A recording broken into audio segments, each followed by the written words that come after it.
Hello, my friends. Welcome to another Mondays with Meaning, where today we're going to talk about rebirth. So, before I begin, I wanted to share this poem that recently crossed my radar. It's actually something a client of mine brought to a women's circle that I was co facilitating. And I remember it being really amazing and appropriate at that time. And then it disappeared into a pile in my bookcase. And then I was cleaning my bookcase out this weekend and found it. And it just seemed so appropriate. So I wanted to share this with you. I don't know who wrote it or um, even where it came from. Like, I don't know the author. So if you know anything about this, I'd love to hear your perspectives. This is the poem. Nobody ever talks about this part. You know, the part where you're no longer a caterpillar and not yet a butterfly. You don't know who you are and where you're going. All you know is that every fiber of your being is calling for a transformation, for disruption, for a revolution of the spirit. So surrender, break down. This is not the death of you. This is the dying of who you once were. This is your rebirth, darling. So I just wanted to start our conversation with that today. So just to remind you, actually after listening to that, does that resonate with anyone? Have you ever kind of felt that calling of transformation that also feels really unstable? Or have you ever felt that stuck feeling and really unsure where to go, but knowing that old you doesn't fit? So that's kind of what we're going to be talking about today. So for those of you that are new, my name is Angela Ward. I'm a registered nurse, transformational coach, and CEO of Guardian at the Gateway, where we're really helping people get unstuck and be in this process of rebirth and transformation. So if you're watching live, please, if you're watching on Facebook, make sure you've given StreamYard permission to show me who you are. It's at the top of the link there. There's a way you can click the link and it will give me permission. And if you're watching on another platform, just pop in and say hello. I'd love to know hi, Felicia. I'd love to know where people are watching from and who's here so we can chat. Certainly feel free to post questions and comments in the chat and I can read them and answer them to the best of my ability. Also, if you're watching a replay, please put replay in the comments. All right, are y'all ready? So we can talk about this ready for a rebirth. Take some notes. So what does rebirth even mean? What does rebirth even mean? It's because I love seeing what words are talking about. This one, it means, of course, a new or second birth, which can mean like a rebirth of the soul. That's one example of it. And of course, another meaning of it is a renewed existence, activity, or growth, like renaissance or revival, which many of us start to step into, especially with New Year's resolutions, or maybe we're putting a little more mindfulness into our meditation practices or movement or all of those things. So these are places where rebirth can really occur. So this poem I love because it talks about the idea of going from the chrysalis, the caterpillar to the butterfly through that experience of being in the chrysalis. So I hope you've all had an opportunity to see how that creature, earthbound creature that eats leaves and plants, goes into that amazing cocoon and then becomes out completely transformed. It's unreal and incredible. But one of the most amazing things about what we know about that transformational process from caterpillar to butterfly is the idea of a concept called imaginal cells. So as the caterpillar enters its chrysalis, it completely dissolves into goo. Now, I don't know if you've ever felt down or stuck, like change is going to come, but you felt like a pile of goo, like you just couldn't get up or you couldn't get moving. You felt really stuck. I think this is part of the experience of being in that chrysalis state. And yet, somehow, inside the caterpillar's dissolved body are cells that remember how to create itself into a butterfly. Like and literally remembering, they're taking these dissolved pieces and they're bringing the members of their body back on board. And so they can then release and transform into a creature that flies and is a thing of beauty. So what must be going on for the caterpillar in that chrysalis state? It's going through deep change. When I think about deep change and transformation, even rebirth, birth itself, the hard parts are that it can feel really scary. It can feel like the world is ending. And it can feel really unknown, unfamiliar, and strange, and it can make us feel really anxious and tense. But how might this change be beneficial? So the change that can happen when you are in your chrysalis are things like the change is allowing us to see things in new ways from a different perspective.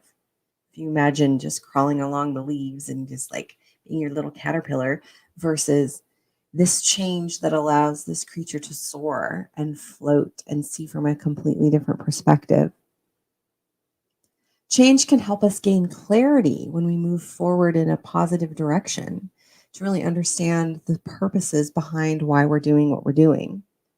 It can help us to release old patterns, limiting beliefs, and judgments, one of the wonderful benefits of change.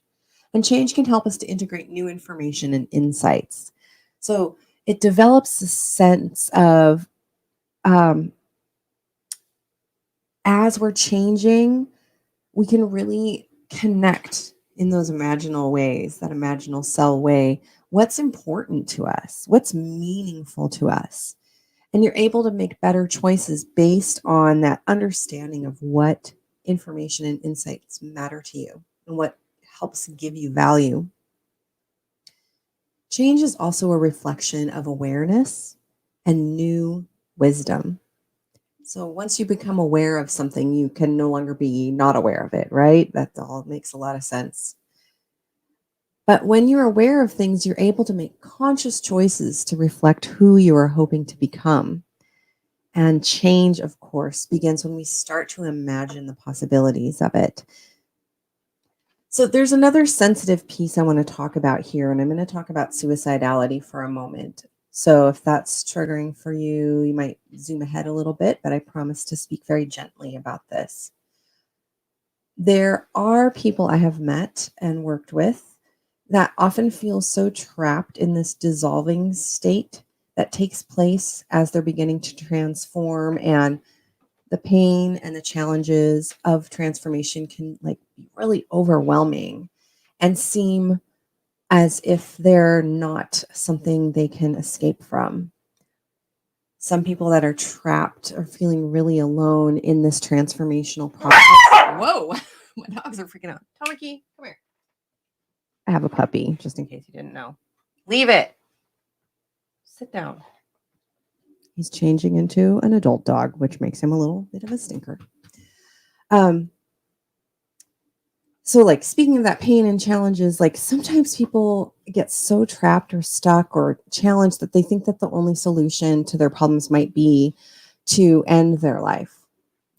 And yet I have a lovely friend, a therapist friend, who shared with me in his work with suicidal youth is a question he asked them is, well, when you're thinking about ending your life or suicide, that it's actually because there's something within you that is ready to die away. And not all of you, but there's parts that are no longer serving, that aren't here, that no longer need to be part of who you are. So I really like to offer that when you might be feeling, if you feel stuck or overwhelmed in this transformation, there's so much support and love for you out here. Allow these transformational specialists like myself or like my friend Patrick or other people to help hold you through that.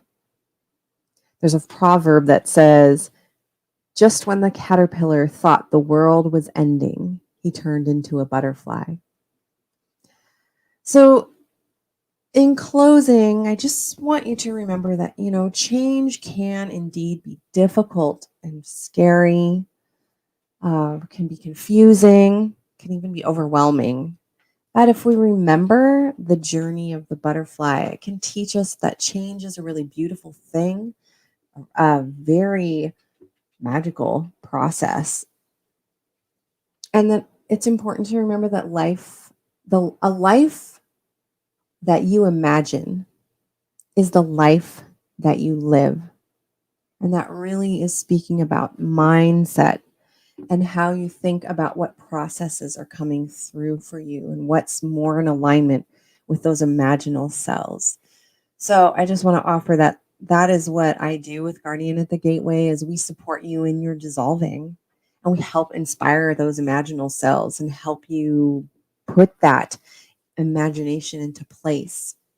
So some questions for you. I'd love you to post them in the group or wherever you happen to be watching this, whatever platform. So I'd like to know what in your life is ready to be composted, to die away? What is ready to be dissolved and released?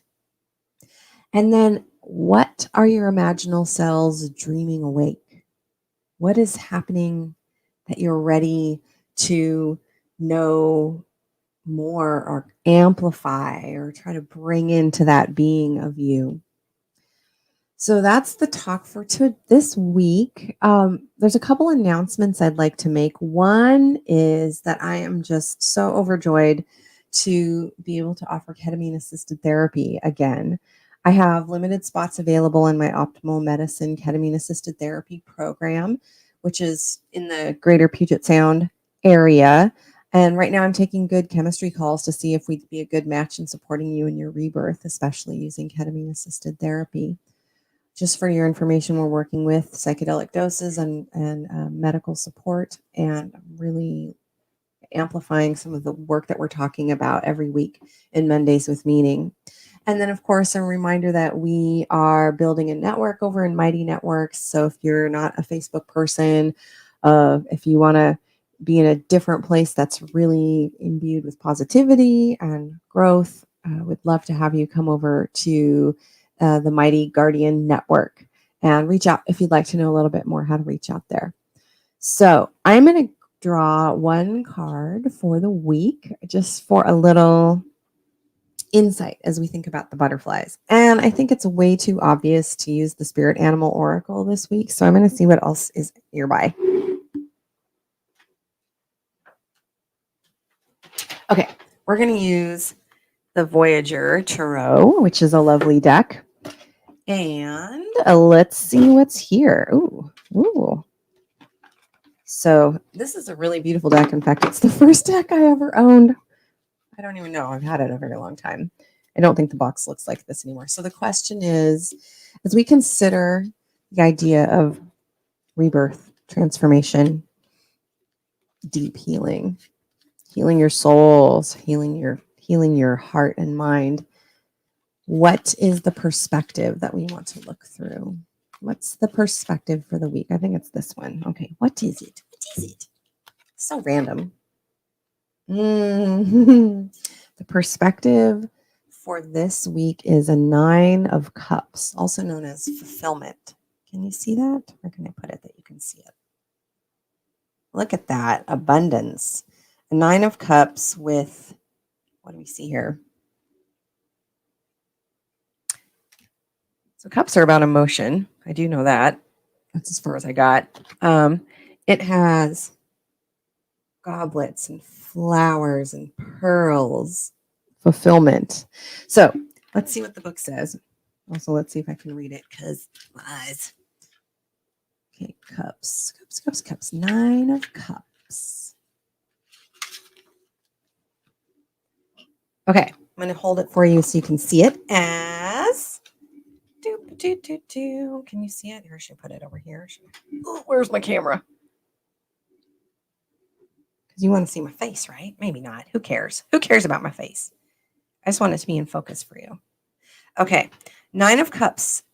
Fulfillment is a state of emotional satisfaction and contentment, the many and full glasses, that comes with completion and achievement.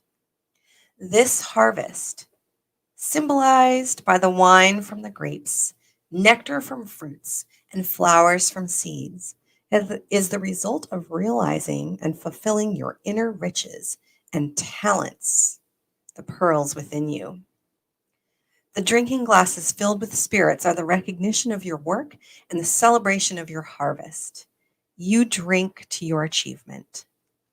Maybe that'd be a good question to contemplate for the week, too. What accomplishments have you been making? How can we celebrate a success, some successes on your path? So anyway, my loves, so good to chat with you. Tune in next week for another Mondays with Meaning, and feel free to let me know if there's some topics you'd like to talk about. If you're watching, sometimes I can even call you on screen, and I'd love to have that. All right, chickadees, have a beautiful day. We'll talk later. Bye.